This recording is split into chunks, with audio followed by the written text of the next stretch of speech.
Hey grade 7, welcome to another exciting edition of Mr. V Teaches Math. So today we're moving on from subtracting fractions and we're moving on to adding and subtracting mixed numbers, which is when you have a whole number and a fraction put together.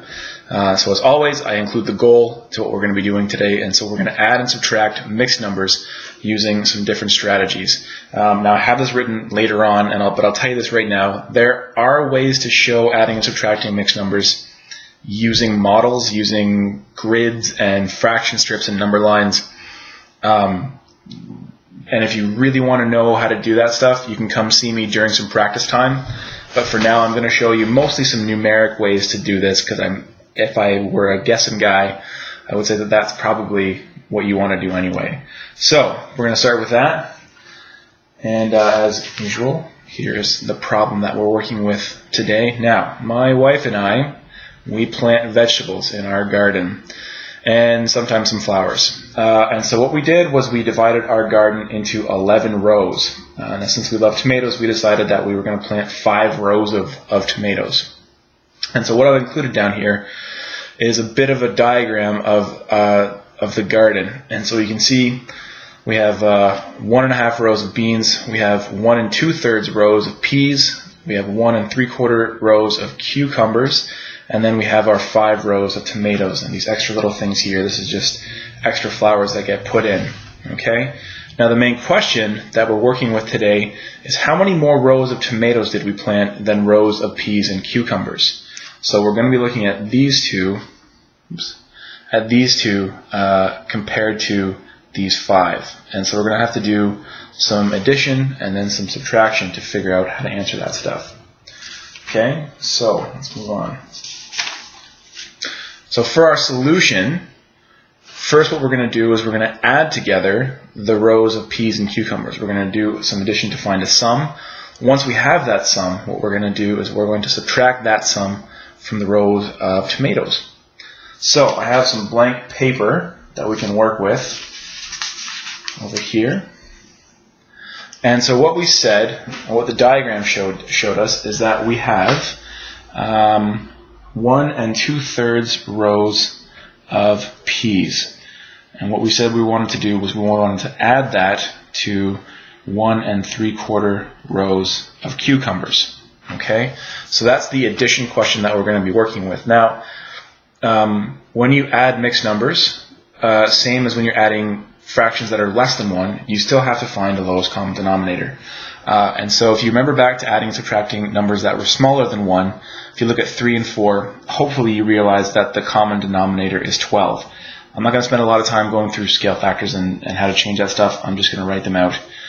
So when I convert 2/3 and when I rewrite it as a number over 12, what I get is I get 1 8 over 12 because I multiply denominator and numerator by 4.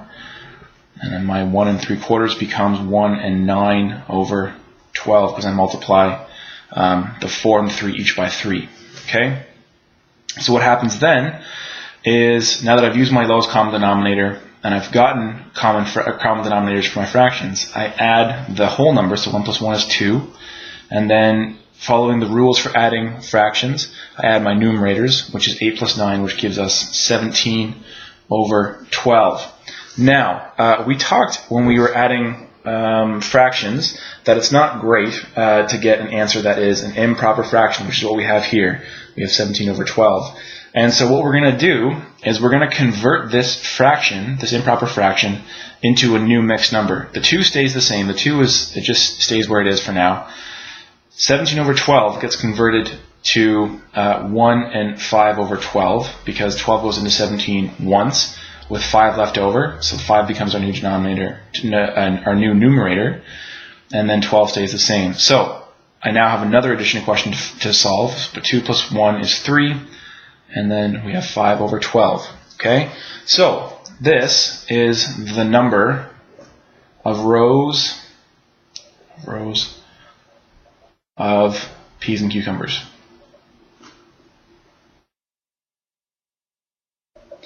As a side note, one of the things that we can maybe become familiar with is if you look at this step right here, this 2 and 17 over 12, what we can do is we can keep that 2 the same, and we can pull out a 12 over 12. Remember the other day we were saying that any number where any fraction where the numerator is the same as the denominator just equals 1.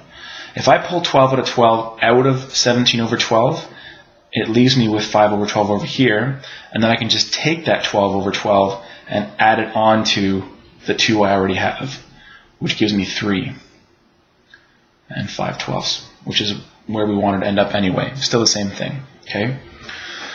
So a little diversion. Now, what we need to do here is we're going to subtract our number 3 and 5/12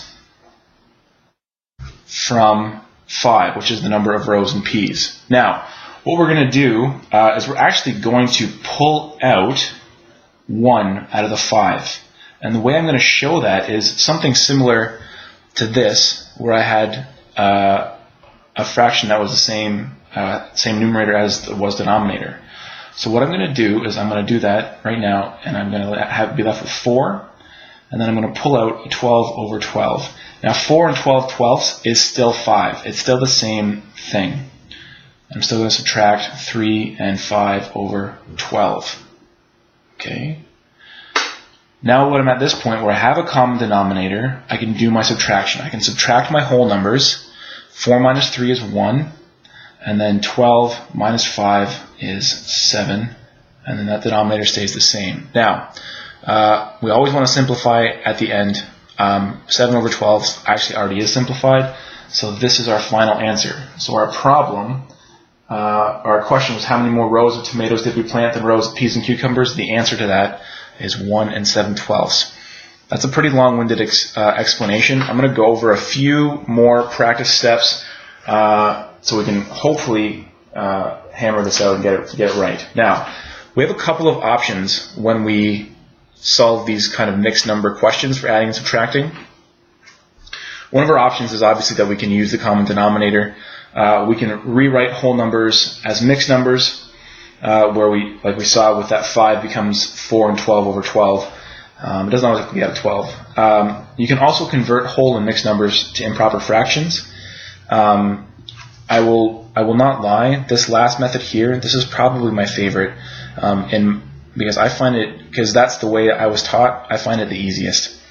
But you may find the other ways I show you to be the easiest, and if you find one that works for you, use that. Again, there's that note about fraction strips and grids and stuff. You can come talk to me about that afterward. Okay, let's do some examples. So we have, first example, 5 3/4 plus 2 1/3. And I'm going to use common denominators. Again, 4 and 3, the common denominator is 12. So this becomes 5 and 9 over 12 plus 2 and 4 over 12. And then 5 plus 2 is 7. 9 plus 4 is 13 over 12. Now again, we have an improper fraction. So it becomes 7. And then 13 over 12 becomes 1 and 1/12, which converts to 8 and 1/12. Okay? So that's just using common denominators. Our second example, 2 1/2 minus 1 1/3. I'm going to again use common denominators. The 2 stay the same. Common denominator between 2 and 3 is 6. And so this becomes 3 over 6 minus 1 and then 2 over 6. Okay, and now we can subtract the numerators. 3 minus 2 is 1, and 2 minus 1 here is 1 and 1 over 6. Okay.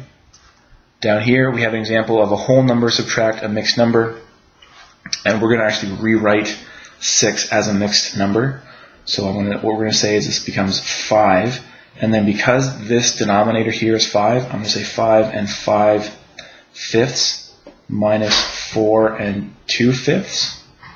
5 minus 4 is 1, 5 minus 2 is 3/5. And so that's how that answer is going to work out. And lastly, we have 4 and 1 over 6 minus 1 3/4. And again, I'm going to use common. Actually, for this one, I'm going to convert them to mixed numbers, to improper fractions. Sorry. And to do that, remember, we take the whole number times the denominator added to the numerator. So 4 times 6 is 24, plus 1, 25 over 6. And then this one, 1 times 4 is 4, plus 3 is 7 quarters. From here, we need to find common denominators. The common denominator here is 12.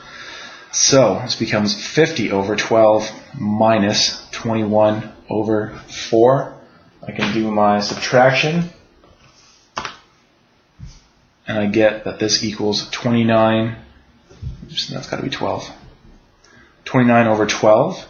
And then I'm going to convert back to a mixed number. 12 goes into 29 twice. And there are 5/12 left over. Okay, so again, some just numerical examples on how to solve adding, subtracting mixed numbers. Okay? Have a great night, folks.